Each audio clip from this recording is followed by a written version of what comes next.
जब मृत्यु का समय निकट आया तो पिता ने अपने एकमात्र पुत्र धर्मपाल को बुलाकर कहा कि बेटा, मेरे पास धन संपत्ति नहीं है कि मैं तुम्हें विरासत में दूं, पर मैंने जीवन भर सच्चाई और प्रामाणिकता से काम किया है, तो मैं तुम्हें आशीर्वाद देता हूँ कि तुम जीवन में बहुत सुखी रहोगे और धूल को भी हाथ लगाओगे तो वह सोना बन जाएगी। बेटे ने सिर झुकाकर पिताजी के पैर छुए। पिता ने सिर पर हाथ रखकर आशीर्वाद दिया और संतोष से अपने प्राण त्याग कर दिए। अब घर का खर्च बेटे धर्मपाल को संभालना था। उसने एक छोटी सी ठेला गाड़ी पर अपना व्यापार शुरू किया। धीरे धीरे व्यापार बढ़ने लगा। एक छोटी सी दुकान ले ली। व्यापार और बढ़ा। अब नगर के संपन्न लोगों में उसकी गिनती होने लगी। उसको विश्वास था कि यह सब मेरे पिता के आशीर्वाद का ही फल है, क्योंकि उन्होंने जीवन में दुख उठाया पर कभी धैर्य नहीं छोड़ा, श्रद्धा नहीं छोड़ी, प्रामाणिकता नहीं छोड़ी। इसलिए उनकी वाणी में बल था और उनके आशीर्वाद फलीभूत हुए और मैं सुखी हुआ। उसके मुंह से बार बार यह बात निकलती थी। एक दिन एक मित्र ने पूछा, तुम्हारे पिता में इतना बल था तो वह स्वयं संपन्न क्यों नहीं हुए, सुखी क्यों नहीं हुए? धर्मपाल ने कहा, मैं पिता की ताकत की बात नहीं कर रहा हूँ, मैं उनके आशीर्वाद की ताकत की बात कर रहा हूँ।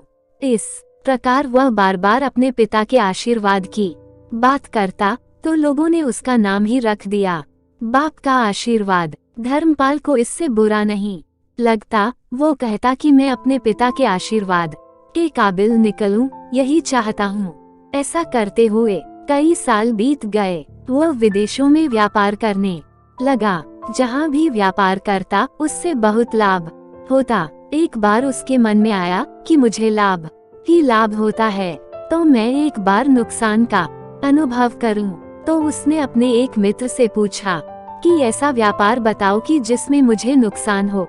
मित्र को लगा कि इसको अपनी सफलता का और पैसों का घमंड आ गया है। इसका घमंड दूर करने के लिए इसको ऐसा धंधा बताऊं कि इसको नुकसान ही नुकसान हो। तो उसने उसको बताया कि तुम भारत में लौंग खरीदो और जहाज में भरकर अफ्रीका के जंजीबार में जाकर बेचो। धर्मपाल को यह बात ठीक लगी। जंजीबार तो लौंग का देश है, वहाँ से लौंग भारत में लाते हैं और यहाँ 10-12 गुना भाव पर बेचते हैं। भारत में खरीद करके जंजीबार में बेचें तो साफ नुकसान सामने दिख रहा है। परंतु धर्मपाल ने तय किया कि मैं भारत में लौंग खरीद कर जंजीबार खुद लेकर जाऊंगा, देखूं कि पिता के आशीर्वाद कितना साथ देते हैं। नुकसान का अनुभव लेने के लिए उसने भारत में लौंग खरीदे और जहाज में भरकर खुद उनके साथ जंजीबार द्वीप पहुंचा। जंजीबार में सुल्तान का राज्य था। धर्मपाल जहाज से उतर करके और लंबे रेतीले रास्ते पर जा रहा था। वहां के व्यापारियों से मिलने को उसे सामने से सुल्तान जैसा व्यक्ति पैदल सिपाहियों के साथ आता हुआ दिखाई दिया। उसने किसी से पूछा कि यह कौन है? उन्होंने कहा, यह सुल्तान है। सुल्तान ने उसको सामने देखकर उसका परिचय पूछा। उसने कहा, मैं भारत के गुजरात के खंभात का व्यापारी हूँ और यहाँ पर व्यापार करने आया हूँ। सुल्तान ने उसको व्यापारी समझकर उसका आदर किया और उससे बात करने लगा। धर्मपाल ने देखा कि सुल्तान के साथ सैकड़ों सिपाही हैं, परंतु उनके हाथ में तलवार, बंदूक आदि कुछ भी न होकर बड़ी बड़ी छलनियां हैं। उसको आश्चर्य हुआ। उसने विनम्रता पूर्वक सुल्तान से पूछा, आपके सैनिक इतनी छलनी लेकर के क्यों जा रहे हैं? सुल्तान ने हंसकर कहा, बात यह है कि आज सवेरे मैं समुद्र तट पर घूमने आया था, तब मेरी उंगली में से एक अंगूठी यहाँ कहीं निकल कर गिर गई। अब रेत में अंगूठी कहाँ गिरी पता नहीं, तो इसलिए मैं इन सैनिकों को साथ लेकर आया हूँ। यह रेत छानकर मेरी अंगूठी उसमें से तलाश करेंगे। धर्मपाल ने कहा, अंगूठी बहुत महंगी होगी। सुल्तान ने कहा, नहीं, उससे बहुत अधिक कीमत वाली अनगिनत अंगूठी मेरे पास है, पर वह अंगूठी एक फकीर का आशीर्वाद है। मैं मानता हूँ कि मेरी सल्तनत इतनी मजबूत और सुखी उस फकीर के आशीर्वाद से है, इसलिए मेरे मन में उस अंगूठी का मूल्य सल्तनत से भी ज्यादा है। इतना कहकर के सुल्तान ने फिर पूछा, बोलो सेठ, आप क्या माल लेकर आए हो? धर्मपाल ने कहा कि लौंग। सुल्तान के आश्चर्य का ठिकाना नहीं रहा। यह तो लौंग का ही देश है सेठ, यहाँ लौंग बेचने आए हो? किसने आपको ऐसी सलाह दी? जरूर वो कोई आपका दुश्मन होगा। यहाँ तो एक पैसे में मुट्ठी भर लौंग मिलते हैं। यहाँ लौंग को कौन खरीदेगा और तुम क्या कमाओगे? धर्मपाल ने कहा, मुझे यही देखना है कि यहाँ भी मुनाफा होता है या नहीं।